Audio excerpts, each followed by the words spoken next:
So hello everyone, again welcome to our channel Mahajan Physics Classes.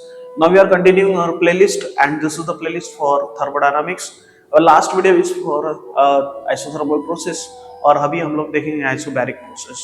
Clear. चलिए हमारी thermodynamic process चल रही है तो हम लोग ने पहली प्रोसेस देखी हुई है. इसके प्रीवियस वाला वीडियो हमारा आइसोथर्मल प्रोसेस के लिए था. अभी हम लोग बना रहे हैं दैट इज आइसोबैरिक प्रोसेस के लिए. क्लियर. चलिए समझते हैं. Now your second process for thermodynamics, so it is isobaric. ठीक है. आइसोबैरिक, आइसो का मतलब सेम होता है और बार का मतलब दैट इज प्रेशर, क्योंकि प्रेशर का यूनिट होता है बार. ठीक है. प्रेशर का यूनिट और भी होता है टॉर करके. क्लियर. सो आइसोबैरिक प्रोसेस, यहाँ पे आपका क्या कांस्टेंट हो जाएगा? So pressure is constant. ठीक है. आपका प्रेशर कांस्टेंट हो जाएगा. सो this is isobaric process, pressure is constant. ठीक है. अगर प्रेशर आपका कांस्टेंट है तो बदलेगा कौन? आपका वॉल्यूम एंड टेम्परेचर.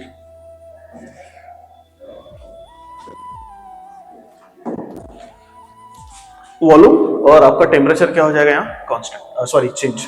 ठीक है. क्या कांस्टेंट होगा? प्रेशर कांस्टेंट होगा. Again clear. सो हम लोग बात करेंगे कि भैया हम लोग यहाँ से एक कंटेनर कंसीडर करेंगे. Frictionless movable piston. क्लियर. ठीक है. और अभी हम लोग देख रहे हैं आइसोबैरिक प्रोसेस. आइसोबैरिक प्रोसेस में pressure is constant and again आपका वॉल्यूम और टेम्परेचर इसका चेंज होगा. वॉल्यूम और टेम्परेचर अगर चेंज हो गया तो अगर मैं इसका पीवी इंडिकेटर बना लूं, प्रेशर आपका कांस्टेंट है तो ये आपका पीवी कुछ इंडिकेटर ऐसे कुछ होगा. This is volume on the X axis and there is a pressure on the Y axis. Volume is on the x-axis, pressure is on the y-axis. So we have a pressure constant. So pressure आपका constant होगा, चाहे आप इसको A से लेके B तक ले लो या B से लेके A तक ले लो. ठीक है. B से लेके A तक लेंगे तो आपका वर्क डन नेगेटिव होगा. A से लेके B तक जाएंगे तो आपका वर्क डन पॉजिटिव होगा. यहाँ से आपका प्रेशर, यहाँ से आपका ये मान के चले V1, इट इज V2. ठीक.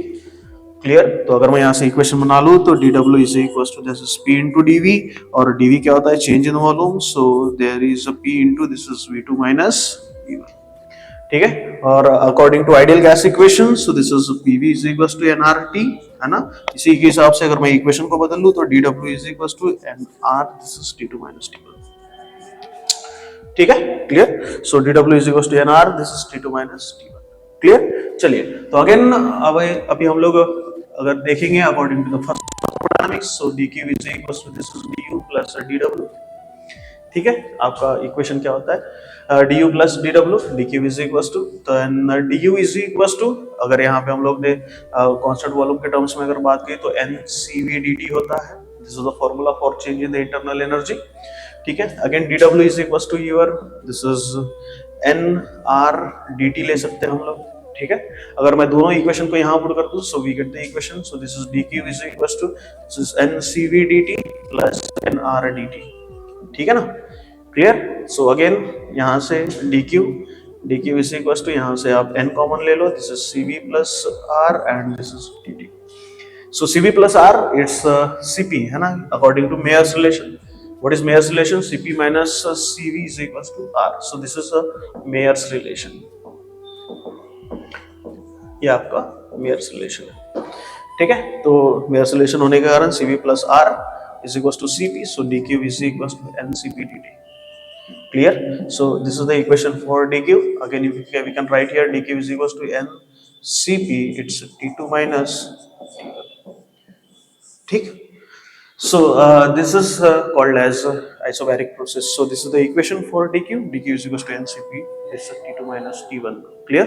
So ये होगी आपकी इक्वेशन किसके लिए? isobaric process के लिए. ठीक है. And this is altogether the process that is called as isobaric process. Clear? उम्मीद करता हूँ आपको बहुत अच्छे समझ में आ गया होगा. Again, our next video is for isochoric and adiabatic process. Clear? Stay tuned with us. Thank you to our watching our channel. Thank you so much.